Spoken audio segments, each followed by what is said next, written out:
I married a Chinese man, and no, I didn't become Mrs. Zhang, Mrs. Li, or Mrs. Hu.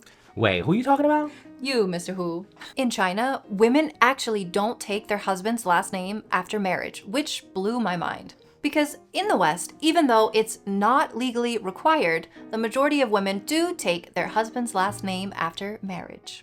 A lot of women that I've talked to say that they want the same last name as their spouse and their children, which I totally understand and feel the same about.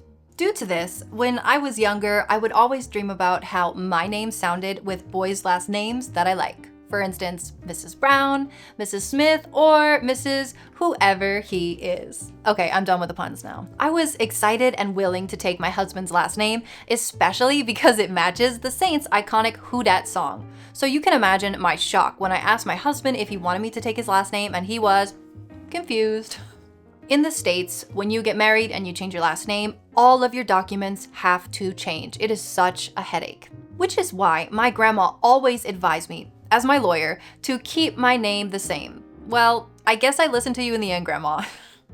But in China, everything stays the same, yet everything is also different at the same time. It doesn't matter who you marry. You call me?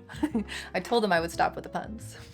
Surnames in the West actually only recently popped up, starting about 500 to 1,000 years ago. And a fun fact, my hometown of New Orleans has a lot of French last names. This is because Louisiana used to be owned by the French, and just a fun fact, Louisiana used to be huge. But in China, they showed up about 5,000 years ago. And speaking of ancient China, women used to change their last names to match their husbands because they were seen to become part of the husband's family, but in modern China, the last name thing has changed. Coming to a country with this tradition made me rethink everything. So much so that when I got to pick my own Chinese name, I chose to pick a last name that followed my own last name and not my husband's. But here's something that might shock you. Even though I'm married in China and I have this official little book, Name Unchanged, I'm still technically considered single in the States because we haven't gotten married there yet. So I still have a chance to rethink what I will do about the last name thing and who I will pick. Just kidding. I couldn't resist the pun. Seems like he's not listening anymore.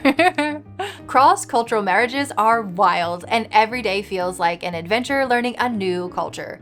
Would you like to know more about us and our journey? And let me know in the comments, would you follow your own last name or your significant others? And let me know why.